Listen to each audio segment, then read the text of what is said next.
Think about the most dangerous person you've ever encountered. Your mind probably went somewhere specific: a violent person, a manipulative person, someone with a criminal record or a history of causing harm, someone whose danger is visible, whose threat you could see coming and prepare for. What if I told you that the most dangerous person most people will ever encounter looks nothing like that? They have never been arrested. They have never raised a fist. They are frequently intelligent, often successful, sometimes genuinely kind in their daily interactions. They have friends who love them, colleagues who respect them, and a deep, sincere belief that everything they do is for good reason. The most dangerous person you will ever meet is someone who is absolutely certain they are right, not occasionally confident, not justifiably sure of themselves in areas of genuine expertise, absolutely, completely, unshakably certain, across all domains, in all situations, regardless of evidence, that their understanding of the world is correct, and that anyone who disagrees is simply mistaken, misinformed, or morally deficient. This person is dangerous not despite their good intentions, but because of them. Because a person who is completely certain they are right has no internal mechanism for stopping themselves when they are wrong. There is no self-correction available, no feedback loop, no moment of doubt that could introduce a pause between their certainty and their action. They move through the world like a ship with a broken compass that has no way of knowing it is broken, confidently, purposefully, directly toward the rocks. By the end of this video, you will understand the 4 psychological mechanisms that produce this kind of certainty, why it is so much more common than we recognize, what its consequences look like at the personal and historical scale, and, most uncomfortably, how to recognize it in yourself. Because the certainty trap does not target only obvious candidates, it is available to every human brain under the right conditions, including yours. This is the certainty trap. Let's examine it, why certainty feels like virtue. Before we examine the mechanisms, we need to understand why certainty is so seductive, why it feels not just comfortable but morally correct to the person experiencing it. Because if certainty felt obviously dangerous, nobody would fall into it. The trap works precisely because from the inside it feels like integrity. Certainty feels like knowing what you stand for. It feels like not being swayed by every passing argument. It feels like having the courage of your convictions in a world full of people who are too weak or too cowardly to commit to a position. It feels, in short, like a virtue. The philosopher Bertrand Russell identified this problem with brutal precision nearly a century ago. In his 1933 essay on the triumph of stupidity, he wrote, and this observation has only become more relevant with every passing decade, that the fundamental cause of the trouble is that in the modern world, the stupid are cocksure while the intelligent are full of doubt. The capacity for doubt, he argued, is not a sign of weakness or confusion. It is a sign of having thought carefully enough about something to understand how complex it actually is. Genuine expertise produces uncertainty, not certainty. The more deeply you understand any subject, whether it is physics, economics, psychology, history, or human relationships, the more vividly you understand the limits of your knowledge. The more clearly you can see the questions that remain open, the evidence that cuts against your preferred interpretation, the ways in which your own perspective is shaped by factors that have nothing to do with the objective truth of the matter. Certainty, paradoxically, is most intense in people whose understanding is most shallow. This is not an insult. It is a description of a specific, well-documented cognitive phenomenon, and understanding it is the first step toward recognizing its operation. The certainty trap. 4 mechanisms. Mechanism 1. The Dunning-Kruger Effect. The less you know, the more you think you know. In 1999, psychologists David Dunning and Justin Kruger at Cornell University published a paper that produced one of the most widely cited and most frequently misunderstood findings in modern psychology. Their research showed that people with limited knowledge or skill in a given domain consistently and significantly overestimate their competence in that domain, while people with genuine expertise consistently underestimate their competence relative to others. The mechanism behind this finding is elegant and important. To accurately assess your own competence in any area, you need the same knowledge and skills that constitute competence in that area. If you lack those skills, you also lack the ability to evaluate your own performance against the standard those skills define. You do not know enough to know what you do not know. You cannot see the territory well enough to understand how much of it you are missing. So you assume, reasonably from your limited vantage point, that what you can see is most of what there is. This is why the person who has read one book on a complex subject often speaks about it with more confidence than the person who has read 50. Because the person who has read 50 books has encountered 50 different perspectives, 50 sets of contradictory evidence, 50 experts who disagree with each other in important ways, and has developed enough understanding of the subject to appreciate its genuine complexity. The person who has read one book has encountered one perspective and has no frame of reference for understanding what it is leaving out. The Dunning-Kruger effect operates across every domain of human knowledge and judgment: political opinions, medical self-diagnosis, financial decision-making, interpersonal relationships, moral reasoning. In each domain, the people most certain of their correctness are frequently those with the least genuine understanding. And the certainty is not performed, it is genuine. It is the authentic output of a brain that does not know enough to know it does not know enough. This makes the Dunning-Kruger effect the foundational mechanism of the certainty trap. A person who genuinely does not know what they do not know cannot be reached by evidence that assumes they know they are missing something. From inside the trap, the evidence that would reveal the trap's existence is precisely the evidence that cannot be processed correctly. Mechanism 2. Confirmation bias. The mind that only sees what it already believes. Once a belief is established, whether through genuine reasoning, social inheritance, emotional experience, or simple repetition, the human brain does not evaluate new evidence neutrally. It evaluates new evidence through the lens of the existing belief, actively and unconsciously seeking information that supports the belief, discounting or dismissing information that contradicts it, and interpreting ambiguous information in whichever direction is most consistent with what it already thinks is true. This is confirmation bias, and it is not a quirk of weak or lazy minds. It is a feature of every human brain, operating continuously and largely below conscious awareness in proportion to how strongly held the belief in question is. The stronger the belief, the more aggressively confirmation bias defends it against contradictory evidence. The mechanism has a neurological basis in what researchers call motivated reasoning, a process in which the brain's emotional system generates a conclusion first, based on what feels right or what is consistent with existing beliefs, and then deploys the reasoning system to find justifications for that conclusion rather than to actually evaluate it. When you present evidence against a strongly held belief to someone operating in motivated reasoning mode, you are not updating their belief. You are giving their reasoning system new material to construct a defense against. This is why arguments with deeply certain people so frequently feel like trying to fill a container that has no opening. Every piece of evidence you offer is absorbed and neutralized by the confirmation bias defense system before it can reach the belief itself. Studies of political belief updating, one of the most heavily researched areas of confirmation bias, consistently show that presenting people with factual corrections to strongly held beliefs not only fails to change the beliefs, but frequently causes them to hold the corrected belief more strongly than before. Researchers call this the backfire effect.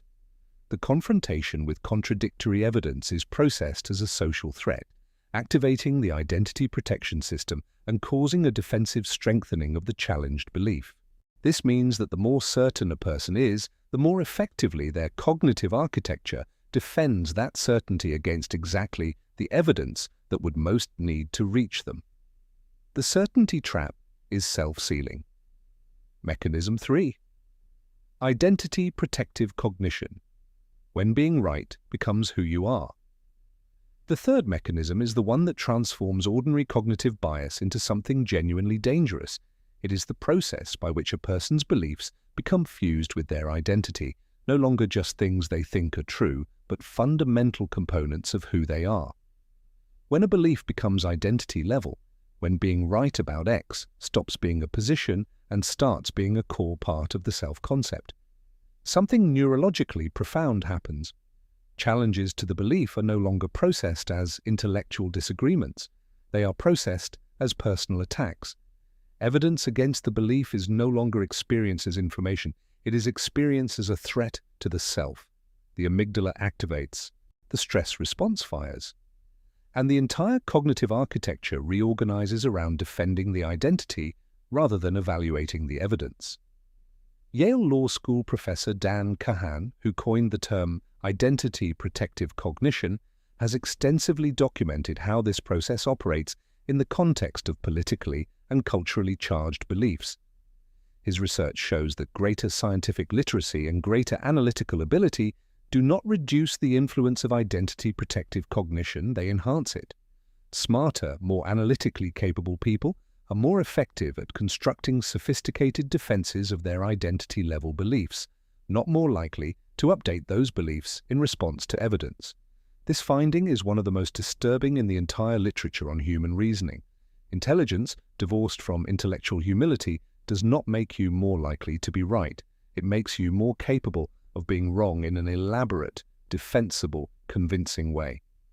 The highly intelligent person in the grip of identity protective cognition is more dangerous than the less intelligent person with the same beliefs, not less, because they have more cognitive resources available for motivated reasoning, more sophisticated arguments for maintaining their certainty, and greater persuasive capacity to bring others into their certainty trap alongside them. When you encounter a person who seems to become more certain and more defensive, the more evidence you present against their position, you are witnessing identity protective cognition in real time. The evidence you are presenting is not reaching the reasoning system at all. It is being intercepted by the identity defense system and converted into threat signals that strengthen rather than weaken the certainty you are trying to address. Mechanism 4. Intellectual humility deficit, the missing internal correction system. The fourth mechanism is not a cognitive bias in the traditional sense. It is the absence of a corrective capacity, specifically the absence of what psychologists call intellectual humility. And its absence is what turns the previous three mechanisms from manageable cognitive quirks into a system that can cause genuine harm at scale. Intellectual humility is the capacity to recognize and acknowledge the limits of your own knowledge, the possibility that your reasoning is influenced by factors other than evidence, the genuine probability that people who disagree with you might have access to information or perspectives you lack, and the willingness to update your beliefs in proportion to the evidence rather than in proportion to the threat the evidence poses to your identity. Research by psychologists including Mark Leary and Tennell Porter has established intellectual humility as a measurable, stable individual difference that predicts an enormous range of important outcomes, including the quality of reasoning in complex domains, the ability to maintain relationships across genuine disagreement, the capacity for genuine learning from feedback, and, most importantly for our purposes, the ability to recognize and correct your own errors before they compound into significant harm. A person with high intellectual humility has a built-in error correction system. When they are wrong, feedback from the world and from evidence, from other people's responses, from the outcomes of their decisions, reaches their belief updating system and produces actual updating. They can change their mind. They can recognize an error. They can say 3 words that the certain person finds almost physically impossible to produce. I was wrong. A person with a severe intellectual humility deficit has no such system. The feedback from the world passes through the same confirmation bias and identity protection machinery we have already described and is consistently reinterpreted in whatever way is most consistent with the existing certainty. Wrong outcomes become other people's fault. Contradictory evidence becomes evidence of a conspiracy or bias or the other person's failure to understand. The certain person is never wrong because every piece of information that would reveal their wrongness is processed in a way that confirms their rightness instead. This is what makes the certainty trap genuinely dangerous rather than merely annoying. A person with this profile does not stop. They do not course correct. They do not hit the natural limit that wrong beliefs normally hit when they collide with a reality that refuses to confirm them. It is because the collision is never processed as a collision. The certain person walks away from every piece of disconfirming evidence more certain than before. And they keep moving, keep acting, keep making decisions and influencing others in the complete and sincere belief that they are doing the right thing. If this is making you look at someone specific in your life right now, or perhaps look inward, hit that like button and tell me in the comments, have you ever been the most certain person in the room? I want to know the historical scale of certainty. The individual consequences of the certainty trap are serious enough. Damaged relationships, bad decisions, organizations and families warped around one person's unquestionable rightness. But the historical consequences are what reveal its true danger. Every ideological catastrophe in human history has been driven by certainty, not by doubt, not by people who were unsure whether they were right, by people who were absolutely sure, whose certainty was so complete that it could absorb any amount of contradictory evidence without updating, could justify any amount of harm in service of the certain goal, could silence any dissenting voice as the voice of ignorance, weakness, or betrayal. The certainty of the inquisitor who burned heretics, the certainty of the revolutionary who executed the impure, the certainty of the ideologue who starved millions in pursuit of a correct economic theory, the certainty of the demagogue who identified the source of all problems in a single group and offered the certain solution of their elimination. These catastrophes were not produced by people who doubted themselves. They were produced by people who had achieved a level of certainty that placed them beyond the reach of any corrective mechanism, internal or external. This is not to say that certainty is always catastrophic. Moral progress has also required people who were certain enough to act against the consensus of their time, certain enough to endure social rejection, and worse, in service of something they knew to be right. The abolitionists were certain, the suffragists were certain, the civil rights leaders were certain.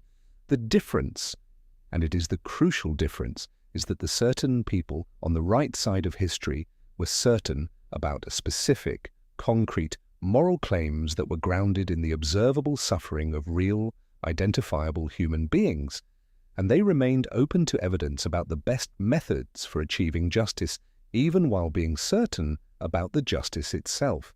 Their certainty had content, grounding, and limits. The certainty of the catastrophist has no limits. It expands to fill whatever space is available, incorporating whatever evidence it encounters as confirmation, until the entire perceived reality is organized around and explained by the central certainty. How to recognize it, how to protect yourself. Recognizing the certainty trap in others requires looking for a specific pattern rather than specific content. It is not about what someone is certain about, it is about how they respond to challenge.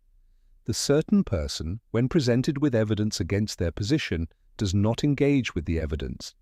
They explain why the evidence is wrong, biased, or irrelevant. They do not update incrementally. They defend absolutely. They do not acknowledge the strongest version of the opposing argument. They dismiss the weakest version and treat the dismissal as a refutation. They are never uncertain, never surprised, never genuinely curious about a perspective that differs from their own. And they are never wrong, not once, not about anything significant, not ever. When you recognize this pattern, the appropriate response is not to argue more forcefully or to find better evidence. Better evidence will be processed by the same defense system and converted into more sophisticated confirmation. The appropriate response, for your own safety and sanity, is to recognize that you are not in a genuine conversation. You are in a performance of conversation that functions as a mechanism for the certain person to confirm their certainty. Disengage without debate. Protect the distance between their certainty and your decision-making. Recognizing the certainty trap in yourself is harder and more important. The honest question is not whether you are ever certain. It is whether you can recall the last time you genuinely updated a significant belief in response to evidence. Not just refined a position you already held, but actually changed your mind about something meaningful. If you cannot recall such a moment, that is information worth sitting with. The protection is not becoming uncertain about everything. It is developing what psychologist Adam Grant calls the scientist mindset, treating your beliefs as hypotheses to be tested rather than identities to be defended, actively seeking disconfirming evidence rather than confirming evidence, and measuring your intellectual integrity not by how often you are right, but by how accurately you know when you are wrong. Uncertainty is not weakness. It is the operating condition of every honest mind that has thought carefully about anything genuinely complex. The most intellectually courageous thing a human being can say is not, "I am certain." It is, "I could be wrong about this." And here is what would change my mind. A person who can say that sentence and mean it is not the most dangerous person in the room. They are the safest, the most trustworthy, the most genuinely useful to every person around them, because they have something the certain person will never have: the ability to stop, to course correct, to look at what they are doing and ask, with genuine openness, "What if I am wrong?" That question, asked sincerely, about things that matter, is the most important thing a human mind can do. Like this video, if this made you question something you were previously certain about. Subscribe, because next week we are going deep on the psychology of self-deception, the specific ways your brain lies to you about yourself and why you believe it every single time. That one is going to be deeply personal. Let's go.